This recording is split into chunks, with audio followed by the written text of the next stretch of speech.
Hello everyone, আসসালামু আলাইকুম। সবাই কেমন আছেন? আজকে নিয়ে এসেছি খুব মজার একটি খাবার, যা হচ্ছে কাতল মাছ দিয়ে পটল, আলু, টমেটোর ঝোল।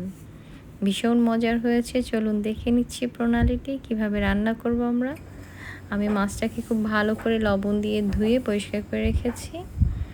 এখন আমি একে দিয়ে দিচ্ছি লবণ, হলুদ গুঁড়ো, মরিচ গুঁড়ো আর হচ্ছে সামান্য লেবুর রস। সেটা দিয়ে ম্যারিনেট করে রেখে দিব 10 থেকে 15 মিনিটের জন্য। সুন্দর করে মেখে নিচ্ছি মশলাগুলো যাতে মাছের প্রতিটা গায়ে লেগে যায় সুন্দরভাবে।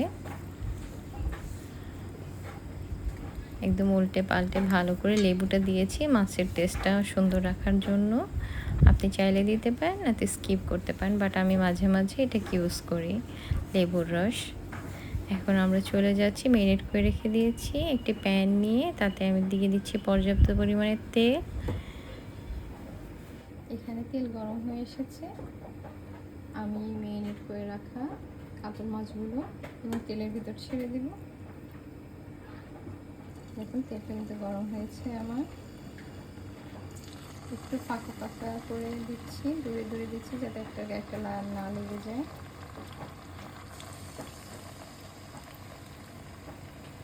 আমি প্রথমে অল্প মাছ দিয়েছি, এটাকে উল্টে পাল্টে ভেজে নেব, তারপর আবার আমি দেবো কড়াইয়ে। মাছটা কিন্তু সুন্দর ভাজা হচ্ছে, আমি এখন উল্টে দিচ্ছি।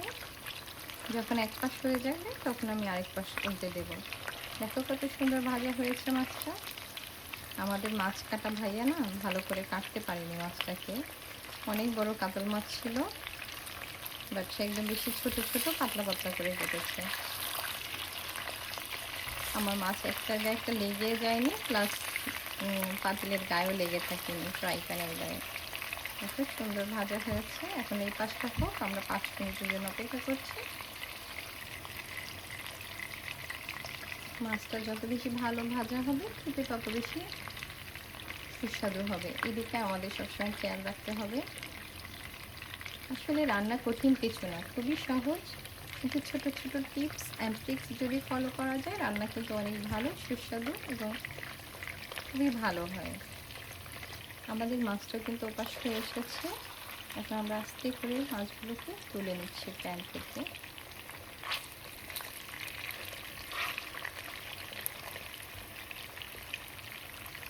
দেখো মাছগুলো কত সহজে প্যান থেকে উঠে আসছে। আমি একে একে সব মাছগুলো তুলে নিচ্ছি। তোমরা যারা যারা নতুন রাঁধুনি আছো বা ব্যাচেলার ভাইয়ারা আছো, তারা কিন্তু এরকম টিপস ফলো করে সুন্দর মাছ ভাজা কাতল মাছ রান্না করতে পারবে, যে কোনো মাছ। আমি এখন বাকি যে কটা ছিল সেগুলো দিয়ে দিচ্ছি প্যানে।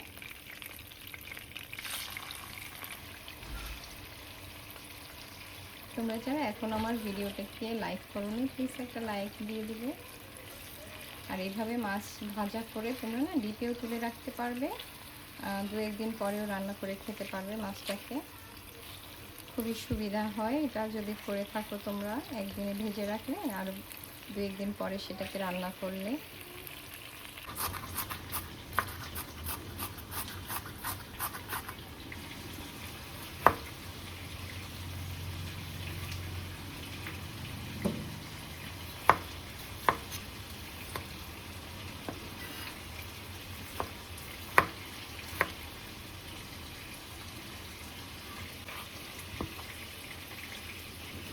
আমি একে একে পেঁয়াজ, আলু, টমেটো এবং বেগুন কেটে নিয়েছি। আমার একদিকে মাছ ভাজা হচ্ছে, অন্যদিকে আমি সবজিগুলো কেটে ঠিক করে নিচ্ছি। এবার সরাসরি মাছ ভাজা শেষ হয়ে গেলে আমি রান্নায় চলে যাব। সব সবজি কেটে নিয়েছি, কেটে নিলে সুবিধা, রান্নার সময় কোনো ঝামেলা পোহাতে হয় না। যেগুলো আগে ধুয়ে রেখেছিলাম এখন কেটে নিলাম। সেম প্যানে তেল দিয়ে পেঁয়াজ দিয়ে দিয়েছি। আমার একটু তেলের প্রয়োজন আছে, আমি অল্প একটু করে তেল দেবো। আমি এমনিতে একটু তেল কম খাই।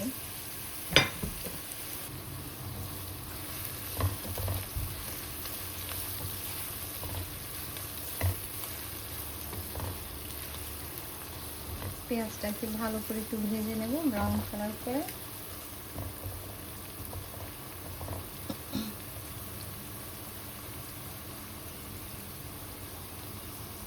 ব্রাউন কালার হয়ে আসা পর্যন্ত আমাদের অপেক্ষা করতে হবে। একটু নরম হয়ে আসলে অবশ্যই আমরা এখানে মশলা দিয়ে দিতে পারবো। আমি এখানে দিয়ে দিচ্ছি পেস্ট করে রাখা রসুন, ব্লেন্ড করে রাখা আদা। এগুলো সব ফ্রোজেন, আমি এরকম কিউব করে ফ্রিজে রেখে দিই, যখন রান্না করি ঠিক তখন আবার ইউজ করতে পারি। আপনারা এরকম করতে পারেন, এটা খুব ভালো একটা টিপস। আদা রসুন পেস্ট করে বক্সে প্রথমে ট্রেতে রাখবেন, যখন এটা ফ্রোজেন শক্ত হয়ে যাবে এরপর কিউব কিউব করে কেটে বক্স ভরে রেখে দেবেন, যখন দরকার হবে বের করে শুধু রান্না করবেন। দেখবেন কাজের কত সুবিধা হয়েছে এবং কত কমে গিয়েছে কাজটা। লবণ দিয়ে দিচ্ছি, মরিচ গুঁড়ো 1 চামচের মতো দিয়ে দিচ্ছি, হলুদ গুঁড়ো দিয়ে আমরা এটা ভালো করে ভুনে নেব। আদা রসুনটা আমাদের মিক্স হয়ে গিয়েছে পেঁয়াজের সাথে।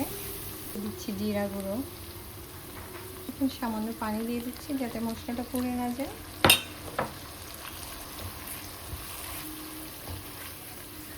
পুড়ে গেলে খাবারটা খেতে ভালো লাগে না, একটু তেতো তেতো ভাব চলে আসছে, মানে মশলাটা পুড়ে গেলে একটু তেতো তেতো ভাব আসে। যে মাছগুলো ভেজে রেখেছি কিছু আমি তুলে রেখে দেব ডিপ ফ্রিজে, যাতে আরেকদিন বের করে রান্না করে নিতে পারি। এতে আমার খুব সুবিধা হয়, আপনারা ওই টিপসটা ফলো করতে পারেন। এইভাবে রেখে দিয়েছি, এখন রান্না করব একটা, আর আরেকটা ফ্রিজে তুলে রাখবো। এটা ঝটপট করে 2-1 দিন পরে রান্না করে খেতে পারবো। মশলা থেকে আমার কাঁচা গন্ধটাও চলে গিয়েছে। এখন আমি একে একের ভিতরে দিয়ে দেবো আমার কেটে রাখা সবজিগুলো। আলু দিয়ে দিচ্ছি, আলুটাকে খুব ভালো করে ভুনে নেব।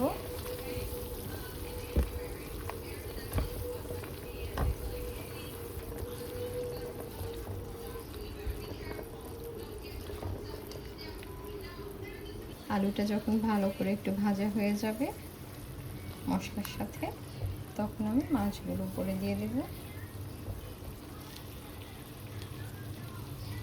আমি পটলটা দিয়ে দিচ্ছি, কেটে রাখা পটলটাকে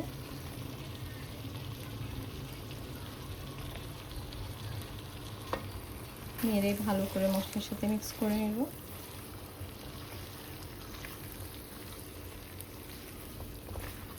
পটল আলু দিয়ে টমেটো দিয়ে মাছ, কাতল মাছ খেতে কিন্তু দারুণ মজা।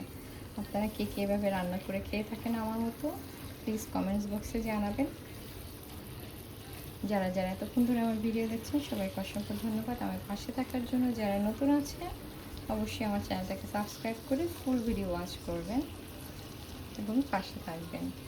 তাদের সুন্দর সুন্দর মন্তব্য আমাকে রান্না করতে উৎসাহিত করে, প্লিজ কমেন্টস করে জানাবেন, সুন্দর সুন্দর কমেন্টস রাখবেন।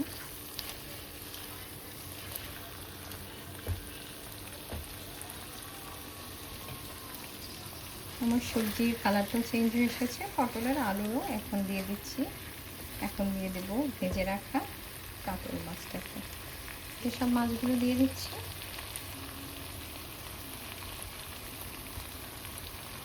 দেখতে কত সুন্দর লাগছে তাই না?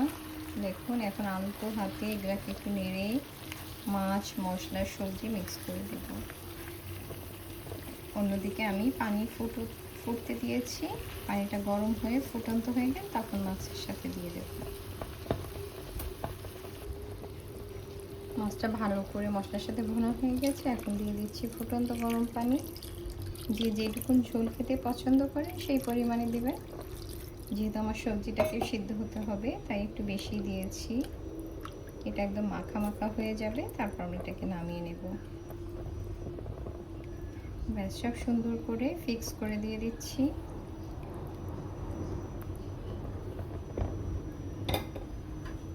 এবার দিয়ে দিচ্ছি কেটে রাখা টমেটো।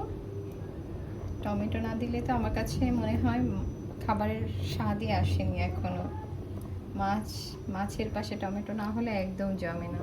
সবাই কি বলেন, আমার সেটাই মনে হয়। এটা কাঁচামরিচ যে যেমন ঝাল খেতে পছন্দ করে সেরকমভাবে দিয়ে দেবেন। এখন ঢাকনা দিয়ে ঢেকে দেবো আমরা এটাকে। ব্যাস ঢাকনা দিয়ে ঢেকে দিলাম।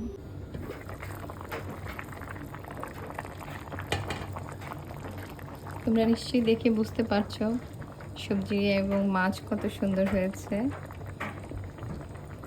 সব মাছগুলোকে আবার একটু উল্টে দিচ্ছি।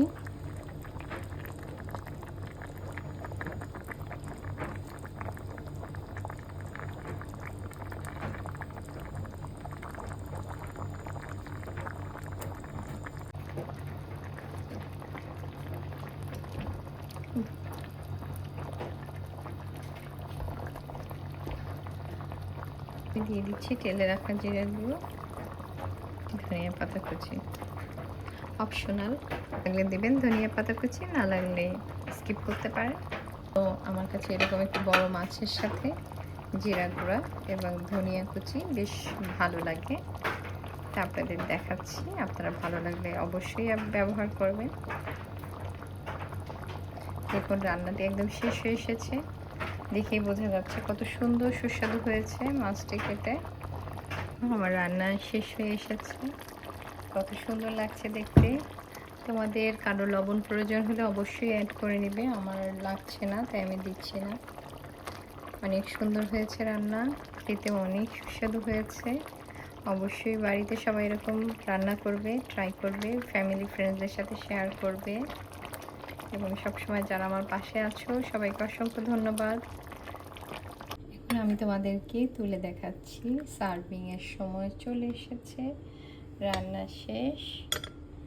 দেখো কত সুন্দর হয়েছে, সাথে আলু, অনেক সুন্দর, যা সুন্দর ঘ্রাণ আসছে। পটল দেখো কি সুন্দর লাগছে দেখতে, টমেটো, সুন্দর হয়েছে রান্নাটি, খেতে অনেক সুস্বাদু হয়েছে। Thank you for watching. আসসালামু আলাইকুম।